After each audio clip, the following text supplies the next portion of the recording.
noche, como decíamos al principio, tenemos a un amigo muy especial que hoy, a pesar de un ataque de nervios, porque lo saqué de otro compromiso, dijo que iba a estar aquí después de varias invitaciones.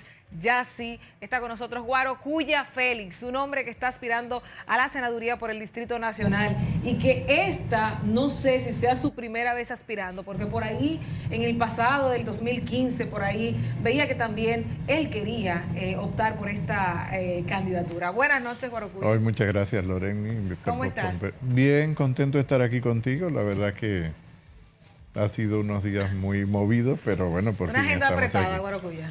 Bueno, normal, como tiene cualquier precandidato a una candidatura como la de senador del Distrito Nacional. No creo que sea diferente a la que tienen los otros precandidatos. Claro.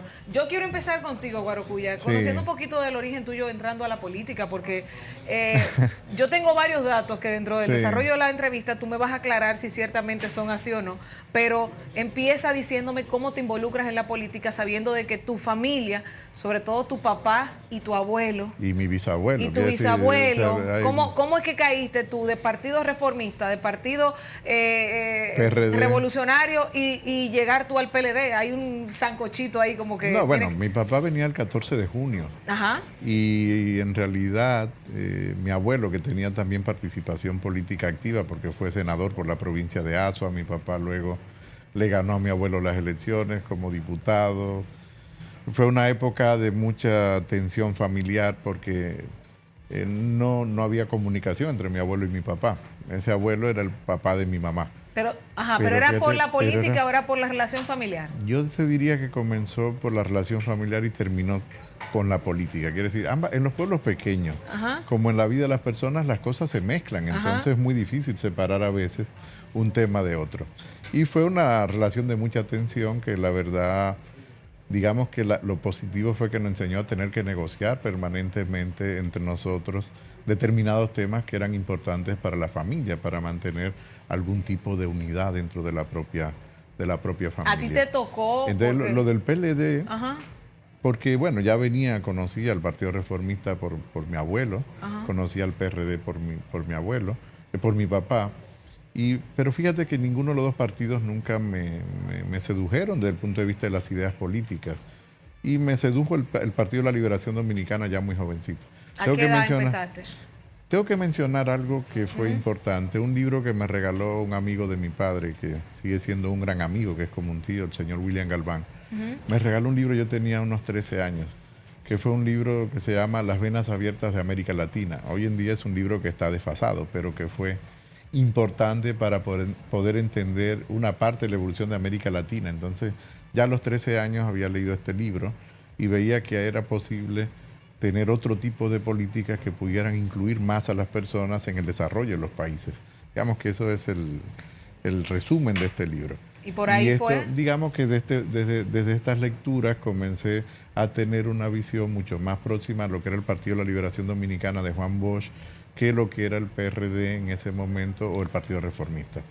A los 19 años entro a la universidad, coincido con Melanio Paredes, coincido con Temístocles Montaz, entré a INTEC. O sea, que te encontraste con gente que ahora está en vida política muy activa. Bueno, ya también estaban en vida política muy activa, siendo muy jóvenes.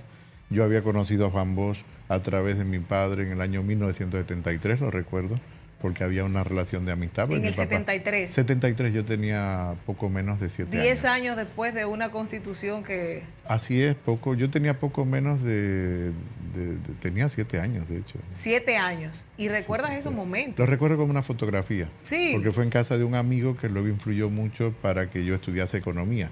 Esa persona fue Diego Bordas. Diego Bordas es un héroe de Cayo Confites, estuvo en la invasión de Cayo Confites, fue deportado en 1945 y como dato curioso fue comandante Fidel Castro dentro del batallón generalísimo Máximo Gómez en Cayo Confites. Veo que tienes mucha historia en tu entorno, no solamente por lo que vives, sino por las figuras que te rodearon, iniciando siempre esta vida para política. mí era normal que en la familia habláramos de Gregorio Urbano Gilbert, porque que fue encargado de correos en las casas en mi pueblo y comía todos los días en casa de mi abuela. Gregorio Urbano Gilbert. Gregorio Urbano Gilbert. Comí en casa de tu abuela. Exactamente. Y fue y era encargado de correos luego que vino de Nicaragua, sí. de estar con Sandino. Pero yo no sé si tú tienes por ahí la idea de escribir un libro sobre los personajes Fíjate relacionados que, en mi vida. No, fíjate que no, nunca lo he escrito, pero son conversaciones comunes todavía en la familia. O por ejemplo, a Mauri Germán Aristi, que También. es de las casas. Claro, de hecho, la noche antes de que lo ubicaran en la cueva del kilómetro 9 de la autopista de las Américas, 2 días antes había dormido en mi casa, por ejemplo. Era una vinculación muy estrecha con la Los familia. Palmeros. Sí. Mi papá, de hecho, era colaborador de Wow. los Palmeros en esa etapa, y además mi tío Amaury fue quien lo lleva a la política, es mi papá, a través del 14 de junio. Y quien lo involucra ya luego en la Revolución de Abril del 65. Mi tío Sucre era el jefe de intendencia del Ejército Constitucionalista. Mi papá se reintegra como capitán constitucionalista. Había estado preso cuando Trujillo. Entonces, claro, es una familia que ha estado muy involucrada en determinados procesos importantes de la política. Esto es lo que hizo que te formaras como el ser humano que hoy eres, porque hay una personalidad tuya que es muy interesante ver. Un hombre muy sereno. Yo a veces diría, yo no sé si él está contento, si él está triste, si está enojado. No, casi siempre estoy contento. Y Sí. decir, sí, para todo el mundo casi siempre estoy muy contento, ¿no? Pero es lo que influye en tu vida para las decisiones de involucrarte también a la política. Sin ninguna duda, porque eso era parte de la cotidianidad. Es verdad que te decía que había una relación muy tensa. Por ejemplo, mi padre no podía entrar a pagar las casas en un momento determinado. Cayó 14 veces preso cuando Balaguer, a pesar de que mi abuelo era senador reformista. ¿Cómo va a ser? Entonces Pero era muy intenso. ¿No será que tu muy papá no le tenso. perdonó que se casara con tu mamá? Mi abuelo. Tu abuelo. Bueno, puede ser que algo de eso existe, ¿no? En un pueblo tan pequeño, pero además vivíamos prácticamente frente a frente. Todavía las casitas están ahí. ¿Y tú te acuerdas de alguno de los momentos de esas situaciones entre tu papá y tu abuelo? Sí, claro, ya yo tenía 12 años, por ejemplo, en 1978, cuando la campaña del PRD contra Balaguer, que fue el momento del cambio, como se llamó, la campaña del cambio, y que fue muy, muy difícil, porque yo no me podía juntar con mi papá o con mi abuelo. Es decir, era terrible. Vivíamos con mi abuelo. Pero entonces, cuando querías ir donde tu abuelo, ¿cómo lo hacías? No, vivíamos con mi abuelo, pero Okay, mi papá y mi mamá abuelo. ya estaban divorciados. Okay. Y entonces, si nos veían hablando con mi papá, eso era un problema terrible. Entonces ¿No te dieron tu pelita por eso? No daban daban pela ni a mi hermano ni a mí, mi hermano mayor. Pero sí nos llamaban siempre la atención de que no era posible. No te puedes juntar con tu papá. Era muy difícil. Óyeme, pero una situación de amor y odio entre una familia. Sí, era, en de lucha. hecho, en un discurso que me invitaron a dar una vez en la Universidad INTEC como orador principal en una graduación, de hecho debe estar publicado en algún lado, hablo que era como vivir entre los Montesco y los Capuletos. Sí, era como, la familia de Romeo y Julieta, así los era, Montesco como y los Capuletos. eran enemigos y monopolizaban al mismo tiempo toda la política y la economía del pueblo. No te tocó matar ningún primo de nadie, a ti o a tu papá, en el sentido de la historia de Romeo y Julieta. Para nada. Pero interesante esto, Guarocuya, porque realmente cada uno de los nombres que has mencionado tienen alguna connotación interesante. Te puedo mencionar los nombres de mi padre y de mis tías, por ejemplo, y de mi tío. O sea, mi abuela, que se llamaba María de Regla Rodríguez Bobadilla, mi abuela paterna, que era una mujer que le gustaba mucho la lectura y que era nieta de José Francisco Bobadilla, que a su vez era nieto de Tomás Bobadilla. Pero los nombres de mi papá, que se llamaba Manuel Demóstenes, pero le decían Cucho. Cucho. Y entonces mi tía Aya, que era la hija mayor de mi abuela, y luego estaba mi tío Sucre. Entonces Sucre fue el que libró la batalla de Ayacucho, que fue la última batalla que ganaron los libertadores, es decir, Simón Bolívar a través del general José Antonio Sucre, y fue la última batalla en América del Sur para liberar a América del Sur de los españoles. Entonces, señores, fíjate que los nombres tienen... De verdad mi nombre, la combinación, Demóstenes Guarocuya. Ajá. O sea, señores, y sobre todo el tema de tu nombre, Guarocuya, todo está ligado a un sentido histórico. Tiene un sentido muy histórico en la familia, entonces todavía se mantiene, de hecho... ¿Será un destino como la doctrina del destino manifiesto que creen los Estados Unidos? No lo creo, yo no creo en el destino, yo creo que las personas construyen su propio futuro, ¿no? Tenemos libre albedrío, entonces... Habría que decirle eso a los Estados Unidos entonces, porque creo que estaría bueno, con lo del destino manifiesto, pero creo que uno puede construir su futuro, porque el futuro no lo podemos prever, lo construimos cada día con nuestras acciones. Claro que sí. Cuéntanos de Padre en las Casas, tu época ahí, los mejores momentos que tal vez... Yo nací aquí y me crié aquí la mayor parte del tiempo. Pero Padre en las Casas, Padre en las Casas forma parte fundamental de mi vida, como de la vida de mi familia. De hecho, mi mamá vive en Padre en las Casas todavía. Y yo recuerdo cuando... Yo juraba que era al revés, había nacido en Padre en las Casas y te habían traído para acá. No, nací aquí porque fue poco después de la Revolución. Mi papá era comandante constitucionalista, era capitán del ejército constitucionalista. Mi tío Sucre era jefe de intendencia. Yo nací el año después de la Revolución, todavía estaba la intervención militar. Luego fueron deportados mis padres, o sea, mi papá, mi tío Sucre. Mi mamá luego tuvo que volver a la casa de la familia. Es decir, fue una vida muy, digamos, permeada por la situación política del momento. Yo siempre contaba la anécdota de que el Bacho, por ejemplo, mi mamá fue secretaria del Bacho. Ajá, del Bacho va. Del Bacho va, sí, del Bacho. Porque en esa época, recién llegados de Colombia, ¿no? Ajá. Yo no lo recuerdo, pero fue a principios de los años 70 y esto me lo contaba mi mamá hace relativamente poco.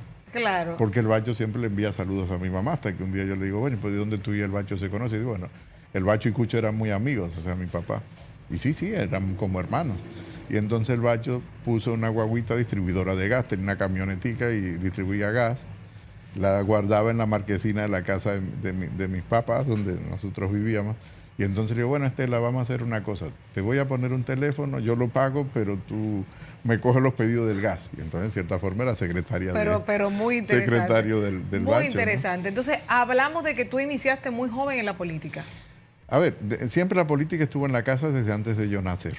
Por lo tanto, para mí no hay una fecha, un día, ¿no? Pero la militancia partidaria activa comienza en el año 1986. Quiere decir, ya la aproximación al partido a través de un comité de amigos. Yo estaba naciendo por esos días. Ya yo era un adolescente entrando casi a la adultez. Y fíjate que en el PLD no se entraba en ese entonces en un círculo no se entraba en un círculo de estudio directamente, sino que entraba un comité de amigos del partido. Primero fue amigo a través de Melanio Paredes, te comentaba a Temístocles Montaza. En INTE había estudiado, Danilo Medina había estudiado economía, Felucho Jiménez había sido profesor de economía. Es decir, que había muchas personas que en cierta forma estaban vinculadas al Partido de la Liberación Dominicana, vinculadas también con la universidad. Tuve un profesor en el bachillerato también, que fue el profesor de filosofía, que ya era militante del PLD. Y en el colegio hablábamos, en el recreo. Por lo tanto, tenía cierto conocimiento de la organización política, era un partido de cuadros. Y entré a través de un grupo de amigos, como eran los CTP, que eran los amigos del partido. Y mi primer trabajo político era un trabajo muy simple, era con Melanio Paredes en la Asociación Dominicana de Profesores. Es decir, que comencé trabajando a los 19 años, siendo amigo del partido, en la Asociación Dominicana de Profesores. Melanio Paredes en ese momento era vicesecretario general de la Asociación Dominicana de Profesores, que era la corriente Eugenio María de Hostos. Y ahí conocí prácticamente a todos los cabezas del sindicato de maestros, en ese entonces Rafael Santos, el actual presidente de la Cámara de Diputados, que viene de la ADP, que también eran muy jóvenes. Y bueno, pues a partir de ahí comenzó una relación ya con el partido. ¿Qué hacíamos? Bueno, yo estudiaba economía, por eso me gusta aclarar de que no soy del PLD porque me hicieron funcionario, al hacerme funcionario me hicieron el PLD. A mí me han puesto en las funciones públicas que he tenido porque primero he militado en el partido. De hecho, economía estudiada en Europa, en Barcelona. Estudié, sí, luego los cursos de doctorado en Barcelona. Los cursos de doctorado porque no tengo todavía la tesis, tengo la suficiencia investigativa. Por lo tanto, no soy doctor exactamente. Pero mira qué interesante aclaración. No, es bueno aclararlo porque a veces me dicen doctor y yo tengo que decir, a ver, no soy, puedes llamarme doctor si quieres, pero doctor, título formal, no tengo más que la parte, sería como candidato a doctor, que sería claro. La parte, ¿no? Entonces, Guarocuya, mira, yo tengo que hacer una breve pausa, pero ya nos está haciendo señas, pero sí. Para el próximo bloque yo quiero hablar del por qué este hombre quiere ser el senador que represente a los ciudadanos del Distrito Nacional en el Congreso. Así que ustedes no se muevan, seguimos conversando con este hombre que tiene mucha historia que contarnos aquí en Dominicana. Buenas noches, Guarocuya Félix.